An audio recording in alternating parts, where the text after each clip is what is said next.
Welcome, welcome. It is another week and another brand new episode on the Granny Panty podcast. I'm your host, RubyLynne. I would love it if you could follow me on all my socials at RubyLynne.com. That's RubyLynne.com. I'd also love for you to click follow, subscribe to this podcast. Feel free to leave comments. I love your feedback. My guest this week is an adult industry attorney. He's been in the business on and off since 2006. I'm excited for him to tell us how he got his start and his connection to the adult industry, and also get some updates on new legislation that's trying to be pushed through, any updates on paperwork. Help me welcome Corey Silverstein.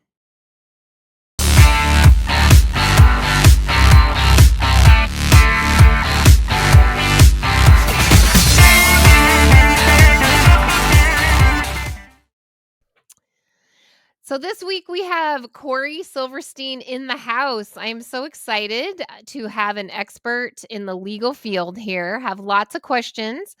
I did reach out to my viewers and my fans and peers to get some questions. So I'm excited to have you, Corey. Thanks for taking the time. The pleasure is all mine. I'm actually a huge fan of your podcast. And some people call me Corey Silverstein, though, like Frankenstein. Okay. So, just in case you wanted to, pronounce my name correctly. Okay. It was a joke. I don't know. Maybe it's that East Coast, West Coast slang. I gave up a long time ago on trying to correct people because they just, I've been called everything from Silverstein to Silverstein to asshole, bloodsucker, one step in the grave lawyer. I mean, Right. It's fine. It doesn't hurt my feelings. Just don't call you late for dinner. No. Well, I'm kind of fat these days, so I could probably skip a couple dinners actually. So. That's funny. Well, I want to start off. I've seen you speak at several events and online forums, but really, I want to get to the heart. I want to start off and find out, how did you get into the business to serve the adult industry? Where did that come from? Do you want the real story that I usually don't tell? Yeah, I want the truth. The truth. Okay. So, my venture into the adult entertainment industry is actually quite unique. Most people don't know the story, so it's kind of cool that you're asking. I was always a kind of a computer dork. I was always internet interested in the evolution of the internet, and I started surfing the web at a very young age, using my dial-up squeaky modem, making all sorts of noises and such. As I kind of went through life, I ended up in undergrad. I studied computer technology, and so that was really my focus. When I got out of undergrad, when I graduated, it was kind of a time where, quite honestly, the tech bust had just happened, and so people with advanced skills in computer technology weren't exactly that highly needed. So I was like, all right, well, I better keep on going on my venture. So I decided to go to law school, and while I was in law school, I actually, was like, hey, it'd be really nice if I could, make a living to be able to pay these law school tuition bills. And so I was always, interested in computer technology, and I mean, I was also very interested in pornography. What young man in his early 20s wouldn't be? And so by chance, I actually I was able to get introduced to an individual who had some experience in the adult entertainment industry. Unfortunately, that first individual actually completely ripped me off. Oh, no. And I borrowed my last dollar to be able to invest with him to buy a business. It was a complete sham. We actually ended up going to court, and ultimately I won in court. But the interesting thing is that during that time that this bad happened, I actually met another individual. His name's Brad Mitchell. Brad owned Mojo Host. That's what yeah. that's what he's kind of known for. And at the time, though, Brad was in an interesting situation where he wanted to focus on running his hosting business. And Mhm. he actually had, though, an affiliate program and 33 pay sites called Sinbucks. Wow. And so Brad said, "Hey, you know what, Corey? You want to get into the adult entertainment industry, and your first deal was a complete disaster, and you got ripped off. So I want to help you." And ultimately, I bought Sinbucks and all of the pay sites from Brad. And then I went through law school running Sinbucks and running these 33 pay sites. So I did That's all that, and awesome. yeah, I actually I think it's pretty cool that the joke I always made is I went to University of Detroit Mercy, which is considered a private Catholic school, and I just I find it kind of funny that my tuition checks were coming from you know um, Sin bucks. from Sinbucks and some interesting sites. So it's kind of a fun story. But so that was my entry, and then in law school I took a great interest in criminal defense and constitutional Mhm. law. And so when I graduated law school, and I ultimately said, you know what, why don't I continue this venture, and instead of being the guy getting paid for this stuff, how about I end up being the lawyer for everyone who I met? And Yeah. I started off with just a few adult entertainment clients and built it up and built it up. And so, long story short, or short story long, depending on how, if you're still listening, that's how I, ultimately made the jump into being an adult entertainment lawyer. The cool thing is that I'm told that as far as I know, I am the only lawyer on the planet that has ever gone from being an adult entertainment website operator to being an adult entertainment lawyer. So pretty cool that there's something in this world that I'm the only one of. So I'm There like, you all right. go. Very unique. And where is Sin bucks today? Is it gone? Sinbucks I sold. I sold it back to Brad. Mhm. I think Brad it ran for a little bit longer, but then ultimately Brad started selling it off piece by piece because the domains were quite valuable. But that also became the beginning of the tube era. All of Yes. the sites were pay websites, and right about then, I believe YouPorn was the first one Mhm. that started happening. So the era of the pay site was wrapping up. So Sinbucks ultimately, I think Brad sold off the assets, um, and of course paid all the affiliates because that's one of the things that we always believed in. We didn't just shut it down and run away. Yeah. Uh, but the name Sinbucks and all of its associated branding and stuff is still owned. It's still in the Brad Mitchell catalog. So That's I was so very cool. I was very proud to have been able to spend some time doing that. So the burning question is, have you ever shot content? Have you made your No, own content? No. no. I have paid others to shoot content for the website. I was not a performer in the site. Um, uh, I have neither the courage. Um, Honestly, the very thought of it is making me turn 20 forms of red right now. Yeah, So I was gonna say, I think I managed to get your cheeks a little pink, but, that's, like, your next step. That's where you're gonna I doubt I doubt that. It might be one of those things where it's like I think like I don't think I'd make a very good OnlyFans page. Like I don't really think anyone would subscribe. Oh, I do. I'd subscribe. I think it'd be great. Maybe if I was doing content where I just sit and talk and bore you to death so that you could sleep at night, that's probably my next venture into content creation. That's so funny. I just had to throw that at you. Throw a little No, loop there. listen. I appreciate it. I actually take for listen from someone as big of a star as you are. I consider it a I consider it a compliment. So, and you made me turn four shades of red. So you know No what? star here, no star here. But talking about the legal end of it, so I have a whole bunch of questions for you. What is your most requested service? So what do people hire you the most for? Is it like taking down content, going after somebody because of leaked content, or what do you get the most requests for? It's a great question, and it's time frame based because when I started 15 years ago, companies like OnlyFans didn't exist. So the sort of questions that I received in legal issues I was handling back then were totally different than what they are now. Back then, most performers were in a conventional situation where a director or producer would come along, the performer would be hired, the shoot would occur. That was the end of the relationship. Or Mhm. nowadays, performers are their own producers, directors, you know, interact Marketing, every editor. everything. So so it's changed over the years. Right now I can tell you that I'm representing a ton of large, um, call them fan style sites. So a lot of the sites that involve user submitted content. And so the range of inquiry that we're getting right now, I'm working with platform operators, those that are Oh. creating platforms to make them, and all the legalities they have to deal with.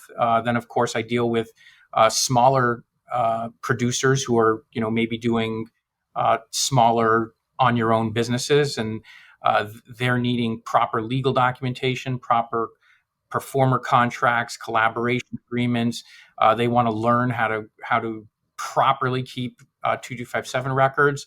And then, of course, I still deal with just a ton of clients who get in trouble. They get sued for Ah. something. They get a subpoena from some division of the U.S. government or another foreign government. And they don't know what to do. I help them deal with all that. So it's really a plethora, and it's a great question because it makes me think that it's what the hot button issue in Mhm. terms of what people are asking me for today could be completely different in a week from now. Right, right. But that's Interesting. but that's the cool part of the internet, and that's the cool part of our business because our business is evolved so much that it's frankly it keeps things really exciting. Yeah, and you're right, every week it's some new thing coming up, whatever that could be. Which brings me to one question I have. I'm really bad about following a lot of the legislation and that kind of thing because everything's so negative and I tend to want to shut out all the negative. But I was saving this to have you enlighten us about this age verification issue that I'm seeing everywhere. Twitter, people are sharing, people have opinions about it. Tell us what the ramifications are if all these states do implement this age verification. Yep. So two cool things in there, by the way. The first cool thing is that I have an idea that I hope someone does eventually out there, because I'm like you. I think the inundation of bad news is so bad for the human Yeah. soul. And so ultimately I was hoping that someone would create like a good news network, Yeah. like not so it wouldn't be called CNN, it would be called GNN, so the Good News Network. And like all it would be like stories of like people doing good things, Yeah. and like maybe like like cool videos of French bulldogs, like pulling someone down the road, something funny like that. But going to Yes. your question though, your question is an interesting one because this is actually, in my opinion, a very dangerous time for sex workers, for the adult entertainment industry. Um, Adult entertainment has always been considered a high risk industry. It's always been that way. There's always been an increased level of scrutiny that's come from the general public, the religious groups, the far Right. right, etc. But now what we're seeing this new big push for age verification, and this is not new, and that's one of the things that people seem to forget, that we've already had this war, and ultimately the First Amendment won, and we frankly didn't have to worry about age Mhm. verification in the U.S. But what individual states are now doing is individual states are creating their own laws that are requiring websites that display adult content or allow you to submit adult content. They're requiring that they do a verification to ensure that every person who visits the site, before they can see anything, before they can do anything, is in fact 18 years of age. The problem is that in the US, we have 50 different states, which means that we've got 50 different states that have the ability to pass their own laws. So, we've seen Louisiana act. We've now seen Utah act. We've seen Arkansas now act. And each law is a little bit different. And so ultimately, the platform, if you're a platform provider out there, if you have your own website, Mhm. you are in a very brand new world now, because you're sitting there and you're going, oh my God, how do I comply with all this? Right. And there's a lot of conversations to be had. There's a lot of conversations to be had about, are these laws even constitutional? Um, uh, Here's a spoiler alert for you. I do not believe they're constitutional. Okay. But they are creating a massive headache, because ultimately you got to comply with the law. You have to comply with applicable law. Otherwise, you face the consequences. Now, the majority of these laws that are coming out have civil penalties associated with them.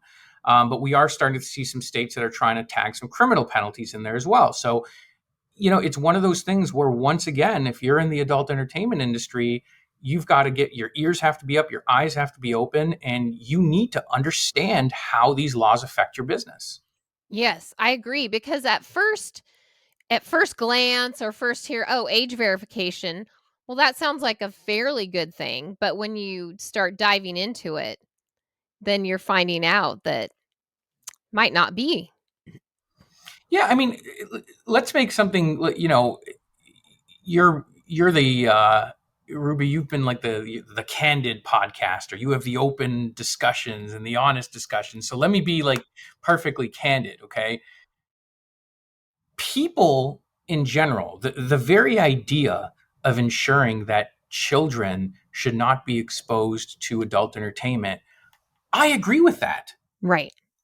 Listen, Same. I'm a First Amendment lawyer. I'm a constitutional lawyer. And I'm telling you, I actually agree that we do need to keep children safe, and that we do need to ensure that children are not seeing content that they're not ready to be exposed to. Right. I agree with that 100%. The problem is that, unfortunately, these states are crossing the line, and they're using what's the expression I can use? Someone's trying to put a new picture up on their office wall, and they got to hang a nail, and so all you need is a little hammer. Well, the states are coming in not with a hammer, but they're coming in with a damn dump truck, and Right. and in the process, they are stepping all over the First Amendment. They're crushing free speech before the speech is even made, Mhm. and it's a major issue. And so, but the reality is that, these governments, these state governments, and these politicians that pass these bills, there's a big piece here, Ruby, that they're not doing when they create these laws. And what they're missing is, they're not talking to actual people in this in our Right. industry. They think because they see something online, Mhm. or they see something on the bad news networks, because since you and I have now created the good news network, Right. so while they're watching the bad news network, they're coming up with all these things, and you're getting these so-called sex experts and adult development experts coming on and saying that, Mhm.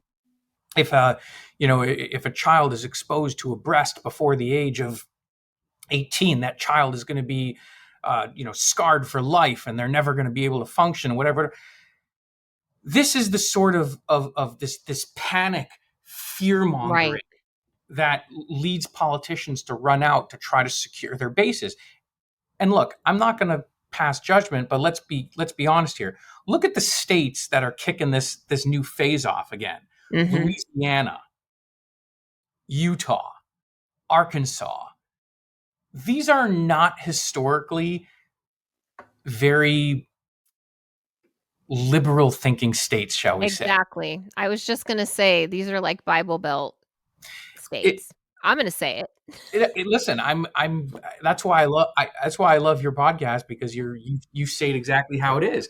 But it's so frustrating, because Yeah. from a constitutionality standpoint, the majority of these laws that I've seen so far, I do not believe are constitutional. The issue is that these governments have gotten a little bit smarter, and I'll tell you why. Louisiana actually had a similar bill a number of years ago. The difference was, though, it had a criminal component to it. So because it had a criminal Okay. component to it, it allowed people to immediately bring a challenge in the federal courts. And when they did so, the law was dead. That was the end of Louisiana's first try at age verification. Okay. They learned from that. And what they learned is they said, well, we're just going to make it civil in nature. We're going to create private causes of action where people can Mhm. sue each other. And by them doing that, now you can't bring a constitutional challenge until someone actually threatens or sues under this law. So we have to wait until there's Gotcha. some poor soul out there, gets ultimately sued or Mhm. is threatened to be sued. Then the constitutional challenge can hopefully be brought so that they would have standing in federal court. And at that point, my belief is that these laws, they will fall. Okay. Yeah, but it's a very calculated move by politicians because they learned from their last mistakes. Right, right. That's where we are. Where we are. They're learning to work the system.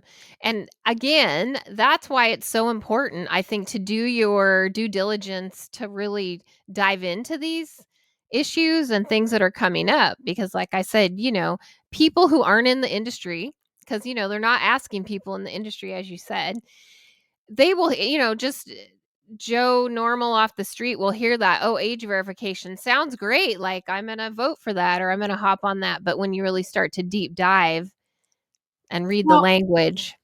well, that's like you see, they should give you a Nobel Prize because you basically just in like one sentence gave the perfect explanation of what's happening. And the best example I can give is like FOSTA SESTA, for example. Okay. Mhm. FOSTA SESTA is a package of unconstitutional, anti-free speech, anti-sex worker. It is a littered pile of crap that if you talk to actual sex workers will tell you that it in Right. no way keeps them safe or helps them. But here's what the government did. When you give a law a very fancy name, like the Stop Human Trafficking of Minors Act, okay, Mhm. it's very hard for a politician to not support that law because the Right. next thing you know, they've got some journalist sticking a camera in their face saying, wait a minute, Senator so and so, are you saying that you actually support the exploitation Right. and sex trafficking? And Twisting. you can give it these names and you can go on TV and talk about how these laws are going to protect children and stop sex trafficking.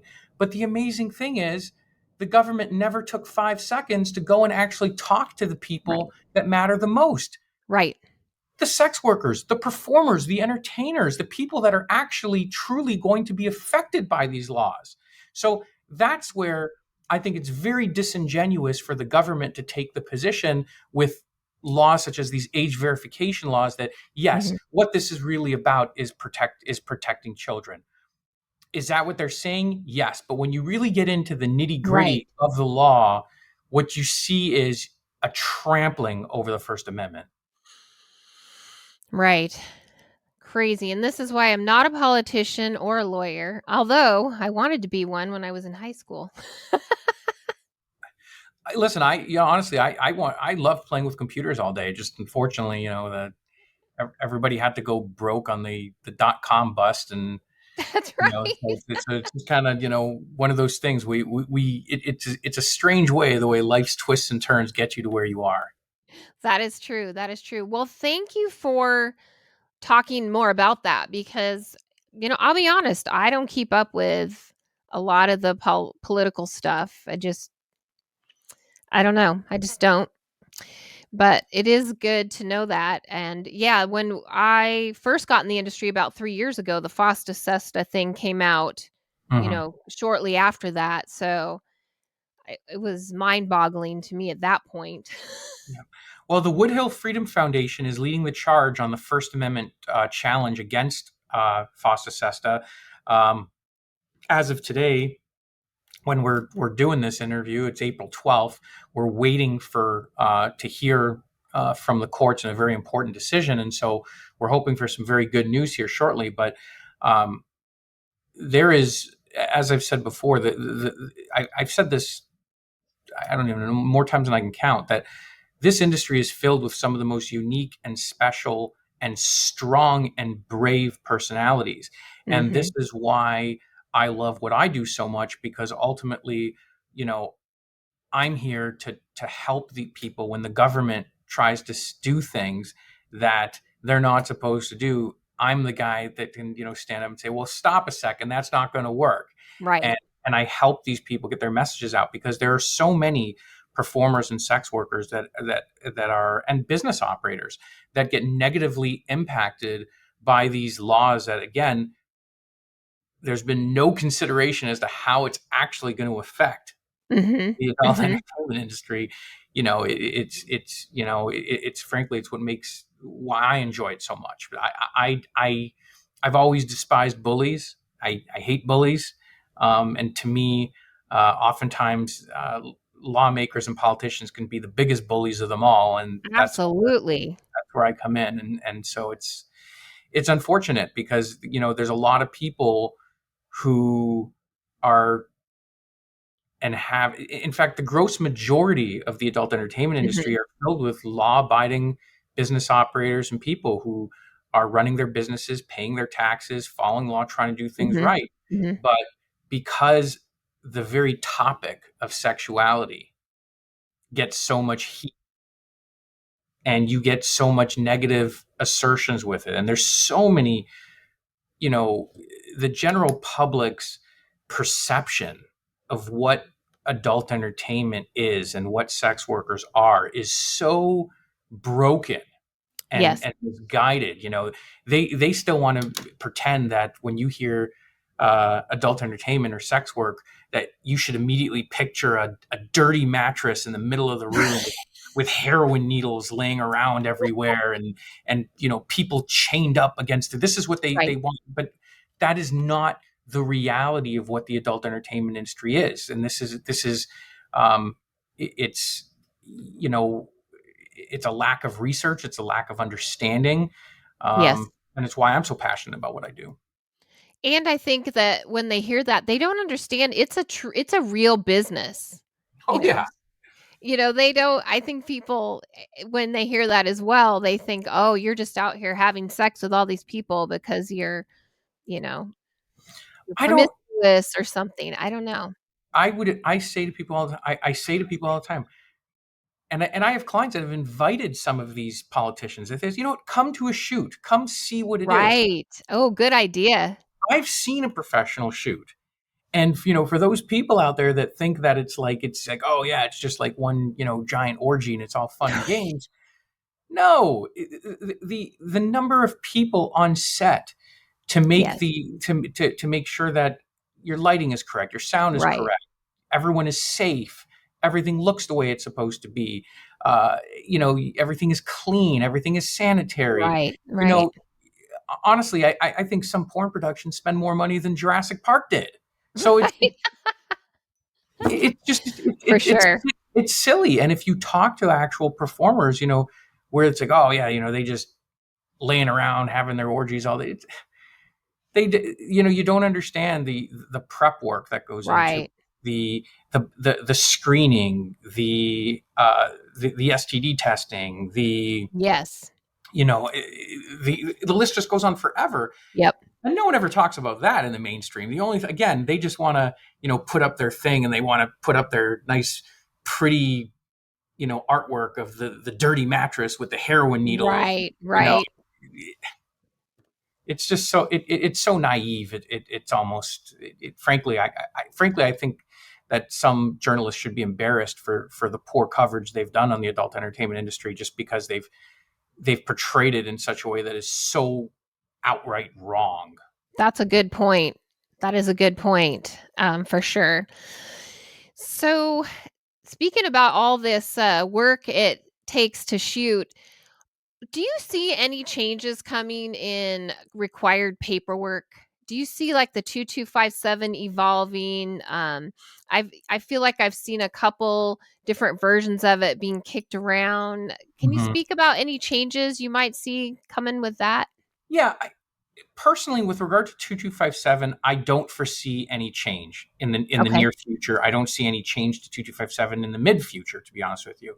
Um, the the statute itself was litigated to death, um, and it's pretty clear that were the government to attempt to charge someone with Mhm. violating 18 USC 2257, that there are ample constitutional defenses, there are ample uh, general defenses that can be made. That it actually makes it's a lot of work. It would be a lot of work for the Mhm. government to do. And of course, we have the ruling that the government can no longer do um, warrantless searches for 2257 records. To do a 2257 records inspection, a prosecutor or law enforcement official would have to go before a U.S. federal magistrate or judge and seek a warrant, which means that they're going to have to establish good cause, and there's going to have to be some facts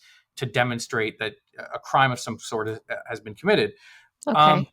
there's been talk of redrafts of 2257. Mhm. I've seen some of them myself. I certainly don't think those sorts of conversations are a bad thing. I think it's always good to have conversations like that. But do I Okay. foresee 2257, having some sort of radical change, or there being some sort of radical uptick in 2257 Mhm. prosecutions?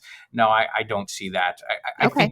I think that it's imperative, though, that anyone in the industry always comply with Oh, right. 2257. And I say this to content producers that are located outside of the US. I realize that USC 2257 is an American law. That doesn't mean that there aren't benefits and reasons why you should be maintaining it from both, frankly, a good compliance perspective, Mhm. and even from, frankly, a moral, ethical ground in terms of proper record keeping. But I don't Right. see 257 as really. I don't see it going anywhere. I really don't Okay. see it changing anytime soon. Okay. Good. Good. Because I feel like I've seen a couple different versions, but I don't know if people There's are been some adding their own thing or there's been some drafts that have been getting kicked around that I think that some people would like to be proposed to Mhm. the U.S. government. I just don't, quite candidly, I don't believe that that would be a very high priority to any state lawmaker right now. Right. Um, you know, again, here we are, April 12th. Interest rates are the highest it's ever been in my lifetime, and the jobless numbers and the state of the world in terms of world conflicts and oil price. I think the government has a lot on their hands, and I don't think them considering uh, revisions to 2257 would really be at the top of their to-do list. And I'm not saying that to hurt anyone's feelings. I'm just saying it that just as a realist, and in my job, I'm following all the laws and bills going forth and stuff. I just don't see it being a priority. But going back to your original question, in terms of overall paperwork, though, outside of 2257, yes, paperwork for content producers has become much more complicated because the MasterCard and Visa have reinforced and added some rules and some requirements that have really put pressure on platforms. Now, remember, most platforms, unless you're only making money off of cryptocurrency, accept Visa and MasterCard. And if you're going to accept Visa Mhm. and MasterCard, you got to play by their rules. You know, Right. Right. people ask me all the time, they say, can we sue Visa and MasterCard because their rules aren't fair or their rules are unconstitutional? No, they're not the US government. Visa and MasterCard, they're they're they're in the credit card banking business. That's what they're Mhm. in. They're publicly traded companies that are not owned by the United States government. They have every right to do business with who they want to do business with. And, you know, is it unfair and is it potentially discriminatory the way they treat sex workers in the sex industry? Absolutely. But that doesn't mean that you can constitutionally attack that. That argument isn't there. But their rules have changed. And so if you want to play in the sandbox, so to speak, Yeah. there's a sign before you jump in that sandbox. It says exactly what rules you have to comply with. Otherwise, you're going to get kicked out of that sandbox. Right, right. And man, if a site loses Visa, MasterCard processing, whew, that's rough. It's a tough go because and this is another one of the reasons why I've given speeches all over the world about this. And I actually remember one presentation in particular down in Colombia that I gave where I was basically begging people, and this is probably going back 6, 7 years ago. I was begging them to realize that we need, as an industry, to do a little bit better of a job policing ourselves because Visa and MasterCard actually hold the biggest stick in the room. Yeah. You know, you got to pay attention to it because they could rock the world. And sure enough, years later, look what happened now. Look at how many businesses shuttered. Look at you know, the large websites that lost the Yes. ability to process and what they've had to go through. So they are a, in my opinion, the biggest active threat Mhm. because you remove them from the equation and you remove a consumer's ability to pay for adult entertainment with a credit card. Look, cryptocurrency is viable. I agree with it. I'm a big fan of cryptocurrency. I think the future is extremely bright for cryptocurrency. But is cryptocurrency there yet where it could really substitute for credit card usage? Right. It can't. It just isn't there Mm. yet. No, because there's people like me that are still nervous about it and bought some crypto and lost a ton of, not a ton of money, but lost Listen, me, and everybody else, and now we're seeing in the news crypto exchanges failings and investigations and Right. criminal charges, and people being arrested in foreign countries who ran away with billions of dollars of crypto. That's It's not a very good look for that. that's a whole nother episode talking about crypto. Yeah. But well, thank you so much. Yeah, the importance of paperwork I think is crazy. I'm a big stickler about paperwork. I As want you all my should be. T's crossed and I's dotted. Yep. Think about this too, Ruby, because you're a successful entrepreneur, you have an incredible reputation, you have an incredible business. Let's hypothetically say, though, down the line, you want to cash in Mhm. and you want to sell your content library, your content product to someone else. The first thing that a potential acquirer is going to ask of you is Mhm. show me your performer releases, show me your 2257 documents. I don't care if it's just solo content. If you don't have those documents, you have nothing to sell. No one is going to buy your product that is lacking in these necessary documents. So don't just think about the today, you got to think about the future and what you're going to need also. Yeah. Yeah, and I've thought about that even with my partner. We have 2257s on each other. So, and I learned that from you. And that puts you way ahead of the game, as you should. Listen, you don't look. Everybody wants to be an at heart romantic. I mean, hey, I am. Who doesn't like listening to a nice Bon Jovi song by the candlelight or whatever? But the fact is that life isn't a Bon Jovi Right. song. It's not all love and happy and wonderful. A relationship is great up until the point that it isn't. It's not, right? And people say that they say, well, we've had the talk. Well, yeah, you're having the talk while you're both still happy and you're in the honeymoon Yeah. phase.